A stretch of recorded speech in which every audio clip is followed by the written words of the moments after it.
Assalamualaikum warahmatullahi wabarakatuh. Apa kabar sahabatku semua dimanapun kalian berada?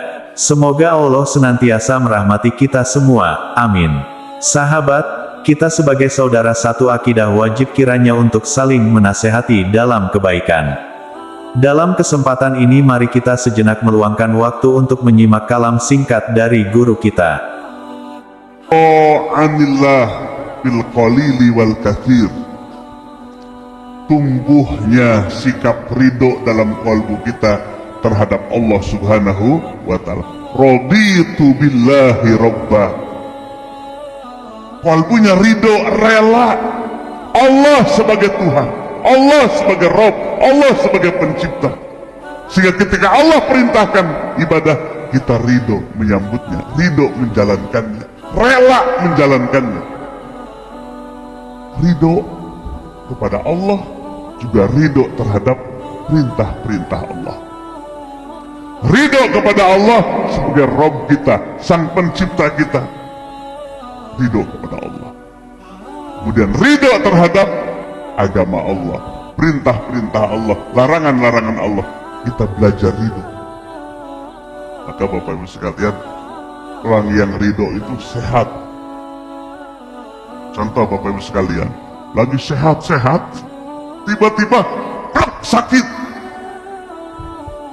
Enaknya sakit?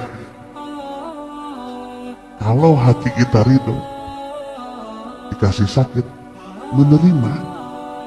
Ya Rob, tidak akan terjadi sesuatu menimpa pada diriku termasuk penyakit ini tanpa izinmu. Berarti inilah seizinmu ya Rob, aku ridho menerimanya, rela menerimanya. Cari obat. Dengan rela itu 50% sudah hilang penyakit kita. Ya rela. Rela itu apa? Dia ridho. Itu 50% hilang. Makanya penyakit hari ini terbesar adalah psikologi, penyakit jiwa.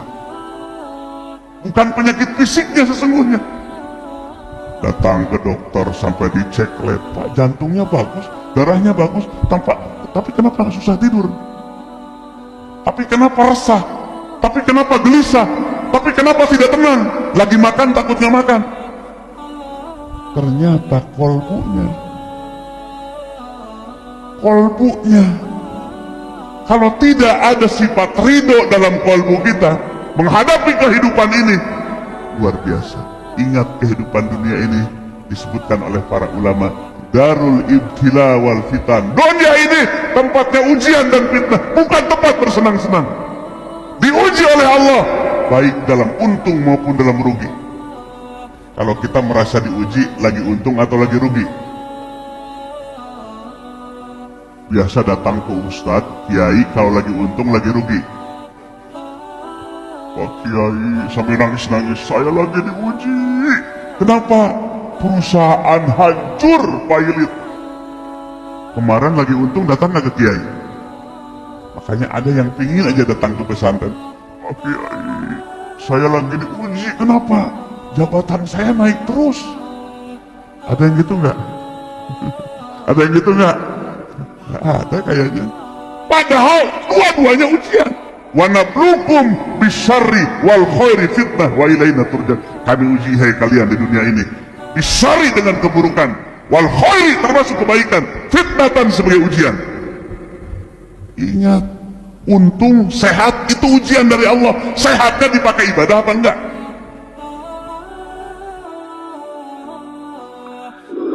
Kaifa yakuno, kenapa doa kita jangan diaku sebagai sebab datangnya apa? Pemberian, tapi doa kita mewujudkan penghambaan kita kepada siapa? Yang tulus. Banyak Allah suka kepada hamba yang tulus dalam beribadahnya. Tulus tuh merasa diri sebagai hamba di hadapan Allah, yang butuh kepada, yang merintih kepada Allah, yang merengek-rengek kepada Allah, yang menangis kepada dengan hati yang pecah. Itu doa, itu ibadah dan doa yang disukai oleh Allah subhanahu wa ta'ala. Tunjukkan lizhari ubudiyati, tunjukkan kita penghambaan kita kepada Allah. Bukan sombong dengan nih doaku diijabah. Saya punya perusahaan, sebab saya doa, sebab saya tahajud, sebab saya baca wirid. Ya Allah, dengan sebab wirid coba lihat tuh hasilnya, cologog gitu, lancang kepada Allah, tidak tahu diri karena tidak bertasawuf. Mari kita perhatikan kata Syekh Ibnu Athaillah, kenapa demikian?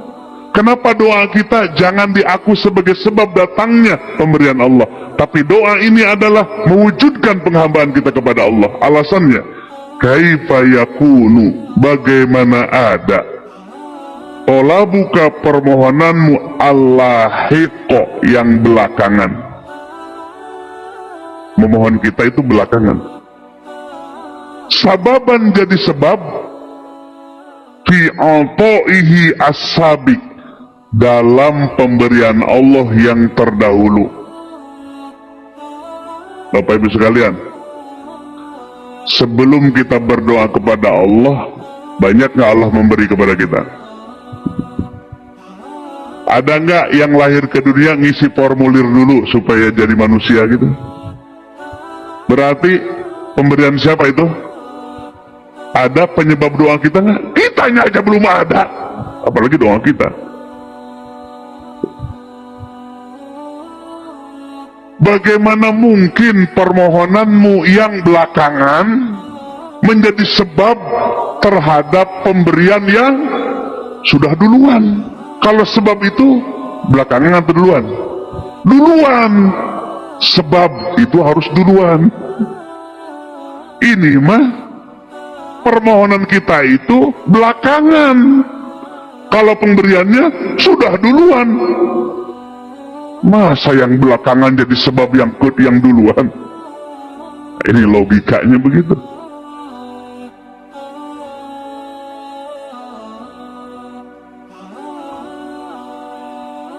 Sebelum kita tahu berdoa, banyak gak Allah beri kepada kita? Nggak kehitung. Ya, kata Syekh Ibnu Athaillah, nikmat itu dibagi dua kategori: ijad, nikmat eksistensi, nikmat diwujudkan kita sebagai manusia, itulah nikmat ijad. Apakah dilatar belakangi oleh permohonan kita? Enggak, kitanya aja belum ada. Kita dijadikan manusia itu nikmat, tanpa meminta, tanpa usaha kita, tanpa ikhtiar kita, pure pemberian dari Allah.